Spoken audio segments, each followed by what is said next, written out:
Amigos, buenas noches. Nos encontramos con el congresista Richard Arce, vocero de la bancada de Nuevo Perú, a quien le damos la bienvenida como está congresista. Buenas Hace noches, minutos hemos escuchado un mensaje de la Nación, porque parece que los mensajes de la Nación Entre comillas, ¿no? están de moda, ¿no? Exactamente, ¿no?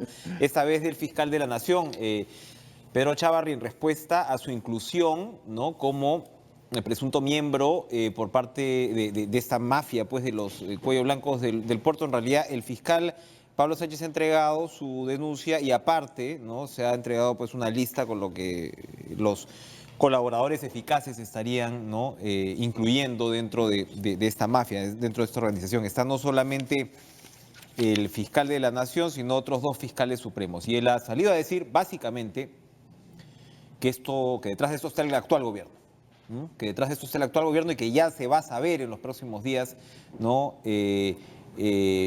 La identidad de los corruptos, entendemos, del actual gobierno. Se ha referido también a otras tiendas políticas, pero esto ya está pues recontra politizado, ¿no? O sea, evidentemente, si está respondiendo de esa manera, no augura muy bien lo que vaya a ser la función del fiscal de la Nación, ¿no? ¿Qué considera? En principio que Pedro Chávarri tiene que renunciar. Esto es inexorable. Con todo lo que viene sucediendo, más las investigaciones que viene realizando la Fiscalía, no tiene otro camino. Pero lo que hemos escuchado el día de hoy revela que tiene asegurada la impunidad, definitivamente. Y se presta a la suspicacia que podría tener un acuerdo con el fujimorismo para un blindaje en su cargo y en su función. Y más aún cuando él trata de victimizarse, no deja claro al país algo tan importante. Él ha mentido. Acá no se ha inventado que acá hay una acusación. Y lo más grave es que dentro de la Fiscalía se ha recabado toda la información para poder involucrarlo. Y en este caso hay testigos, hay gente que se está acogiéndose a la colaboración eficaz.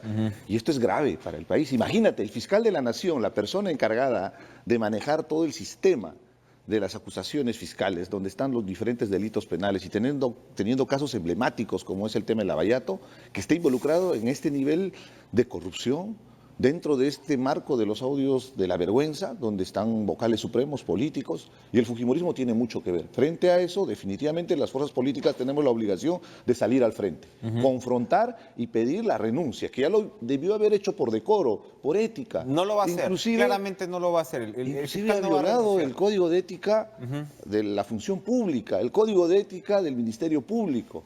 Entonces es grave la situación. Si el fiscal no va a renunciar, evidentemente acabamos de escuchar a otras figuras como Alan Wagner, incluso ya exigir también, ¿no? la renuncia de Chávarri, y todo indica, nos queda claro que el señor no va a renunciar. Solamente su suerte depende del Congreso y la acusación constitucional que está en curso allí. ¿El Congreso lo va a destituir, cree usted? ¿Hay posibilidades de que eso ocurra? Tiene que destituirlo, no hay otra alternativa. Definitivamente acá hay un compromiso serio. Esta es una asociación ilícita para delinquir, donde hay niveles, es lo que dice el informe de las fiscales, que hay que saludar, en este caso a la fiscal Sandra Castro, que ha sido muy valiente de manifestar en la acusación que están haciendo, en la investigación que tiene que desarrollarse, partiendo de la presunción de la inocencia, pero deja más que evidente las relaciones que puedan existir. Ubica a Chávarri básicamente como la pieza que se quería ubicar como fiscal de la Nación, que eventualmente ocurrió, ¿no? O sea, esa es un poco la acusación y su relación con Inostroza desde esa medida. Era el fiscal de la Nación que le convenía, ¿no? A esta organización. Para evitar, por ejemplo, futuras acusaciones fiscales en procesos que están bien avanzados, donde están involucrados también Inostroza. Y en el tema del fujimorismo había la denuncia en casación que ya lo habían admitido y que estaba a puertas de darle a favor del fujimorismo. Y eso es grave para nuestro país. Ahora, el problema aquí eventualmente es que, claro, Inostroza ya se ve claro, no sé si sabe si se ha reunido con Keiko Fujimori o no, pero se ha reunido con Miki Torres, eso el propio Torres lo reconoce. El señalamiento que hace el colaborador eficaz, que todo indica, es el señor Camayo, ¿no? Hay que decirlo porque está prácticamente descrito como tal, ¿no? en la acusación de Pablo Sánchez. Señala además que se reunió con el señor Becerril, con el congresista Becerril. Él fue el que pactó probablemente la reunión en la versión. Recuerda los datos, las precisiones que dan respecto a la reunión y cómo guarda correlación con los audios que después han salido. Y se dice que el interés de Torres era comentar el tema de la casación del lavado de activos de Inostroza, Por que el había tema de sido delito muy fuente criticada, y todo esto. porque habría imposibilitado la investigación del delito de lavado de activos y la propia Corte Suprema enmendó la plana.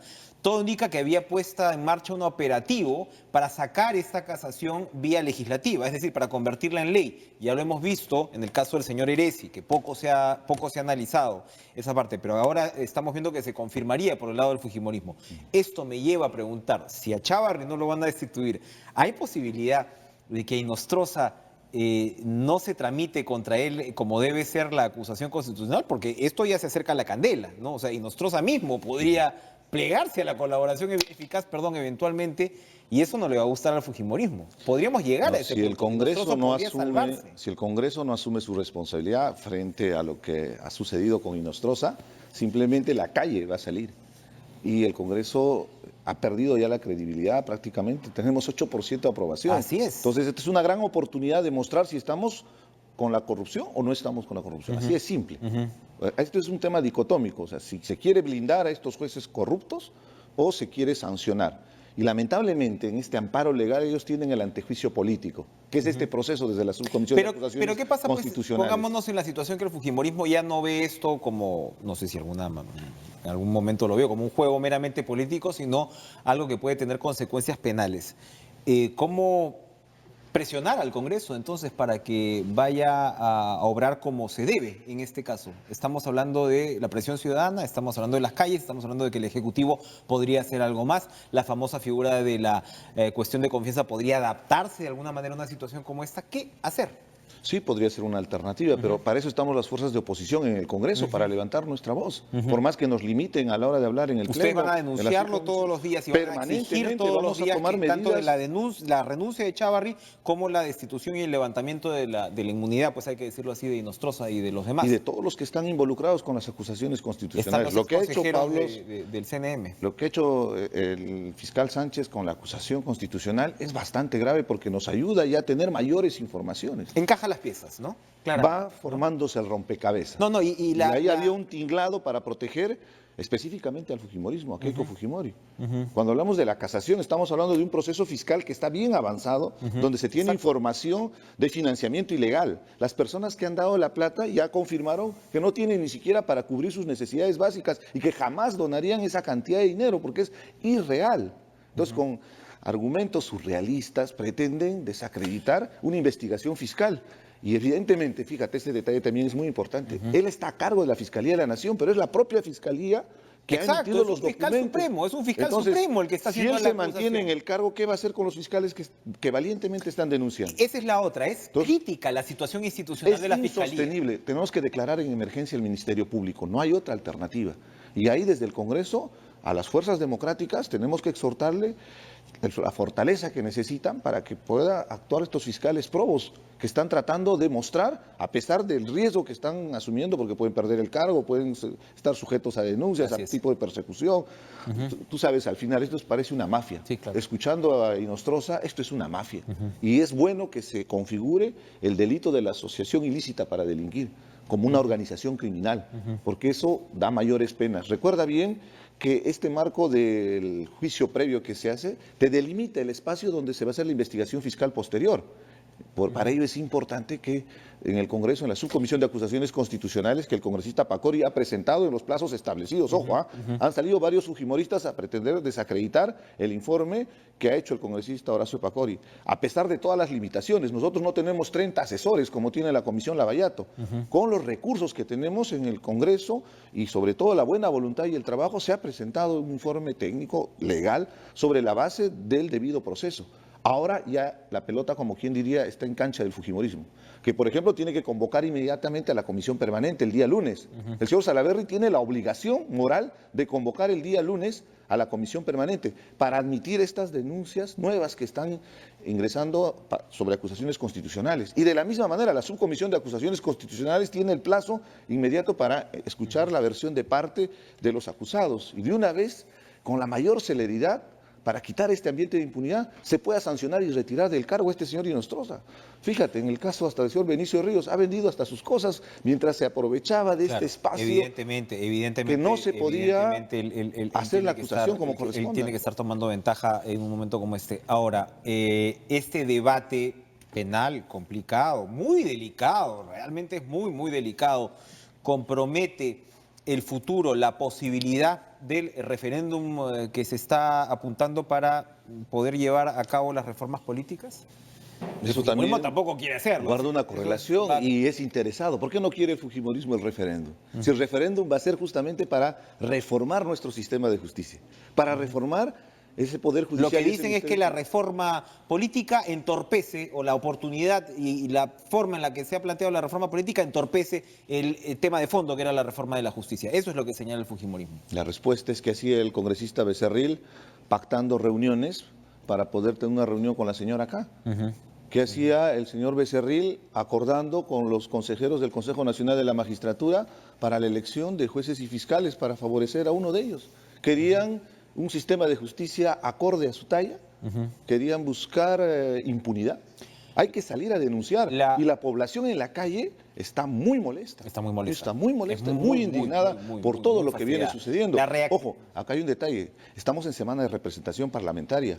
Yo acabo de llegar de mi región, de Apurímac, pero estamos con la obligación en este momento de salir al frente y confrontar la corrupción. Te repito, o avalamos la corrupción o estamos para confrontarlo. La reacción de Keiko Fujimori, que al principio llamó la atención, ¿no? O sea, llama la atención esta indiscreción, vamos a llamarla así, sobre las reuniones con Vizcarra y de alguna manera acusar a Vizcarra de haberse reunido con ella, en buena medida, ¿no? Que es parte de esta suerte de ironía. Como si fuera un delito. No, exacto. De reunirse encierra en sí mismo una premisa, ¿no? Que tiene tanto de humor negro como de contradicción.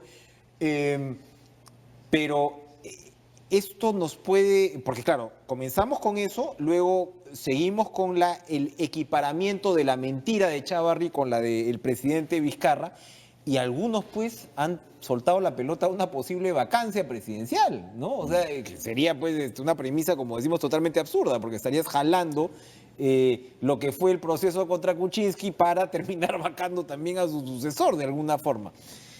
¿Usted cree que el fujimorismo esté apuntando a un objetivo tan riesgoso como ese? Están tratando de utilizar todo lo posible para evitar este problema serio que tiene con la justicia. Está muy avanzado el proceso de Keiko Fujimori respecto al financiamiento de campaña y los famosos cócteles. Seamos claros y objetivos. Y esta semana han salido a petardear al gobierno, definitivamente. Más allá de la infidencia, ahí hay una responsabilidad de parte del fujimorismo frente al país. ¿Por qué ellos tampoco no informaron en su momento de la reunión que tuvieron con el presidente? ¿Era cálculo político?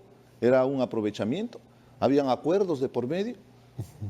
Es triste cómo se maneja y se negocia a veces la política. José Klimper ha salido a declarar que se reunió incluso antes de la renuncia de Kuczynski para confirmar que Vizcarra no iba a renunciar. ¿Esto configuraría algún problema para el presidente? Eso pretenden decir que hubo una conspiración previa. ¿Por qué no lo denunciaron en su momento? No, porque ellos dirigían la conspiración. Pues. Evidentemente, no, pero es que en su negación ahora de esas reuniones, ¿no? Que han tenido que afirmarlo ahora para desacreditar. Acá lo que están desacreditando es el mensaje que el presidente está transmitiendo de la población. Es la población la que está pidiendo que inclusive se disuelva el propio Congreso de la República. Nuevo Perú no se va a desviar entonces del objetivo central, porque claramente acá lo que se está buscando son establecer estos distractores, ¿no? Definitivamente, nosotros tenemos que centrarnos en esta reforma estructural del sistema de justicia y definitivamente también ver el tema del Congreso de la República, porque va más allá del tema de la bicameralidad, va más allá de la reelección de los congresistas. Sería bueno que se incluya temas de representación, que es muy importante. El tema del fortalecimiento de los partidos políticos. En realidad necesitamos una reforma electoral. Se dice que los proyectos de ley están mal planteados. ¿Esos proyectos de ley se pueden corregir? ¿Ustedes están de acuerdo, por ejemplo, con un Senado que sea solamente de 30? Me está hablando del tema de representación. Se cuestiona mucho, por ejemplo, 30 senadores que representen a 30 o un poco más de millones de peruanos, solamente 100 congresistas. Pero efectivamente te enfrentas además con el rechazo de la ciudadanía, que no quiere saber de más congresistas. ¿Cómo resolver esa parte de ingeniería ingeniería política. Ese es un ¿Tienen tema una propuesta estrictamente técnico y nuestra propuesta se basa en que con el presupuesto actual que tiene el Congreso, que es de 700 millones, es suficiente mantener 2 cámaras, siendo mucho más eficiente con esos recursos. Y podríamos tener mucho mejor representación. Y eso garantizaría un verdadero compromiso con el país. Pero eso se puede resolver de aquí a octubre, ¿verdad? Esa es una discusión que se tiene que trabajar en la Comisión de Constitución, pero no es para buscarle un pretexto y postergar este pedido ciudadano. La población está cansada con el sistema de justicia, está cansada con la clase política y nos afecta, porque tratamos de esforzarnos, tratamos de mejorar la imagen del país, pero ante este escándalo donde están involucrados políticos y todo, no queda otra alternativa que salir al frente y fuerte. La población va a salir a las calles si es que el fujimorismo sigue bloqueando estas medidas que requiere nuestro país. Muy clara su posición. Gracias, congresista Richard Arce, por acompañarnos esta noche. Vamos a ir a una pausa y regresamos a conversar del CADE educativo que se celebra la próxima semana. No se vayan.